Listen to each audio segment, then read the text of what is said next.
तो ये है हमारा मेल रिप्रोडक्टिव सिस्टम, ये है टेस्टिस, ठीक है। और यहाँ जो ये ट्यूब है थोड़ी मोटी होती है, थोड़ी थिक बनानी है ट्यूब थोड़ी सी यहाँ पे, और ये इसका नाम क्या है, एपिडिडाइमिस, ठीक है।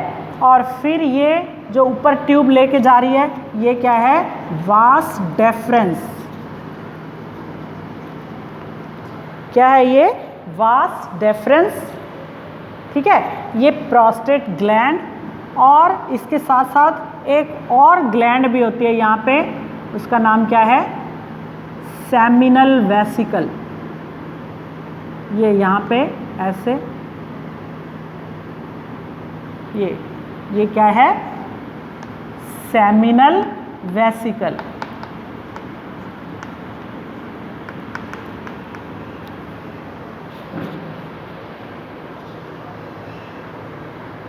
तो 1 मिनट के लिए सबके फंक्शन समझ लो, फिर ड्रॉ करते रहना साथ साथ, ये फिर हो जाएगा। क्या है सबसे पहले, क्या है, हाँ एक और लेबलिंग रह गई, ये क्या है, ये जो टेस्टिस है ना अंदर ये वाला है, और टेस्टिस के बाहर मैंने एक ये स्ट्रक्चर, मस्कुलर स्ट्रक्चर होता है, इसको क्या बोलते हैं, सेक्रोटम या सेक्रोटल सैक भी बोल देते हैं, ठीक है। तो अब सारी लेबलिंग मैंने लिख दी है, अब सबके फंक्शन बता रही हूँ मैं तुम्हारे को। तो सबसे पहले जो है ये क्या है, टेस्टिस। टेस्टिस क्या होते हैं कि जो मेल रिप्रोडक्टिव में ऐसे ऑर्गन है जो स्पर्म प्रोड्यूस करते हैं, ठीक है। इसका एक फंक्शन तो ये है, sperm produce, production of sperms, और एक और फंक्शन है कि ये क्या करता है, हार्मोन भी मेल सेक्स हार्मोन प्रोड्यूस करता है, टेस्टोस्टेरोन, ठीक है। Testosterone mail sex hormone produce करता है ये, और दूसरा क्या करता है, स्पर्म प्रोड्यूस करता है, ठीक है। अब टेस्टिस जो हैं ये क्या होते हैं, एक्चुअल में बॉडी के बाहर होते हैं, बॉडी के बाहर की तरफ होते हैं। ये हमारे एब्डोमेन जो होता है वहाँ नहीं होते, ये क्या होते हैं, बॉडी से बाहर लटके रहते हैं।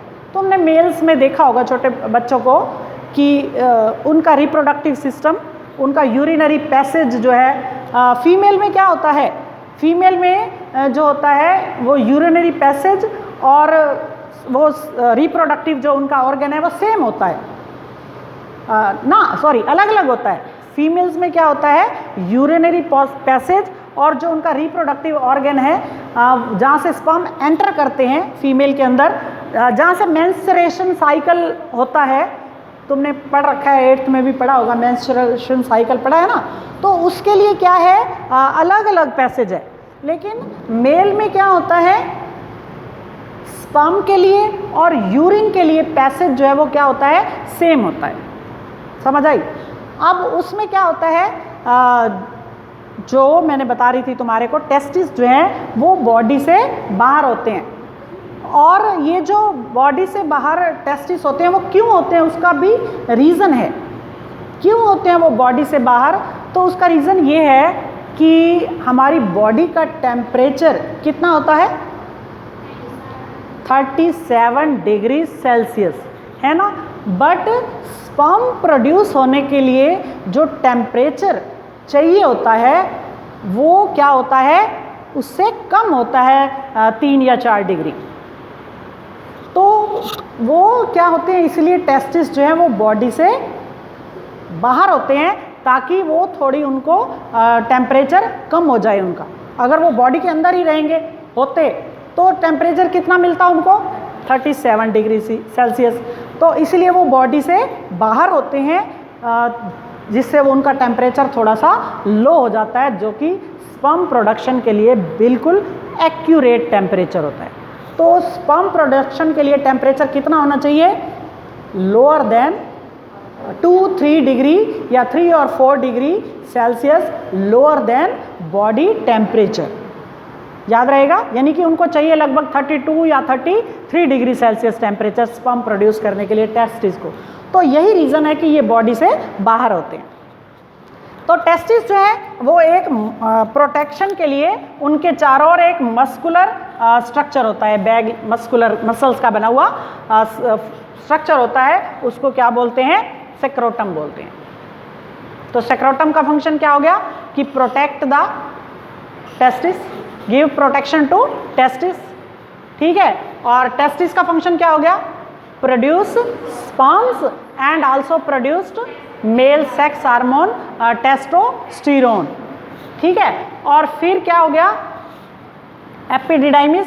एपिडिडाइमिस क्या है? ये स्पर्म जो टेस्टिस प्रोड्यूस करेगा यहाँ से उसको कैरी करती है, कैरी करके फिर कहाँ ले जाती है उसको? वास डेफरेंस में। तो वास डेफरेंस का फंक्शन भी यही है, क्या है? इट कैरीज स्पर्म, ठीक है। ये स्पर्म को सिर्फ लेके जा रही है, फिर ये स्पर्म को लेके जा रही है, फिर क्या आता है उसके बाद? इसमें जो है सेमिनल वेसिकल और प्रोस्टेट ग्लैंड, दो ग्लैंड हैं। अब ये क्या करती हैं? ग्लैंड क्या करती हैं कि जो स्पर्म होते हैं वो उनका स्ट्रक्चर कैसे होता है? वो मूव कर सकते हैं, स्टोर्ड फूड नहीं होता, इसलिए वो ज़्यादा देर तक जिंदा नहीं रह सकते, उनके पास फूड स्टोर नहीं होता।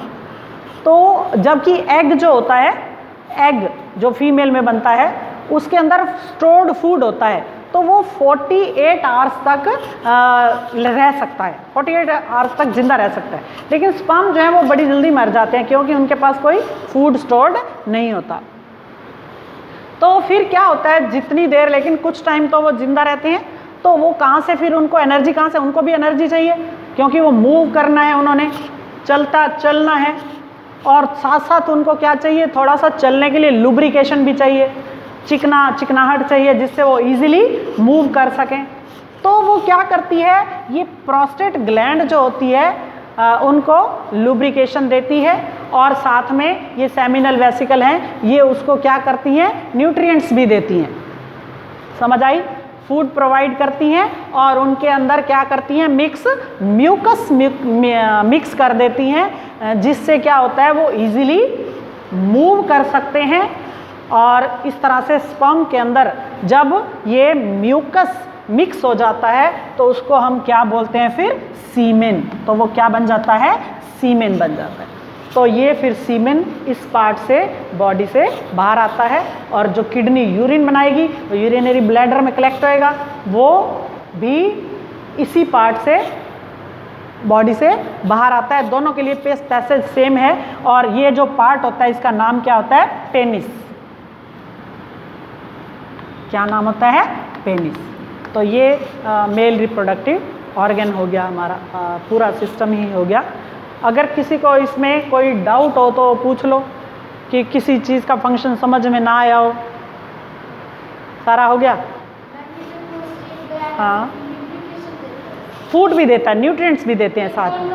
हाँ, दोनों का फंक्शन सेम है कि न्यूट्रिएंट्स देते हैं और साथ में उसको लुब्रिकेशन देते हैं, which help in movement of sperms. ठीक है, सारा समझ में आ गया?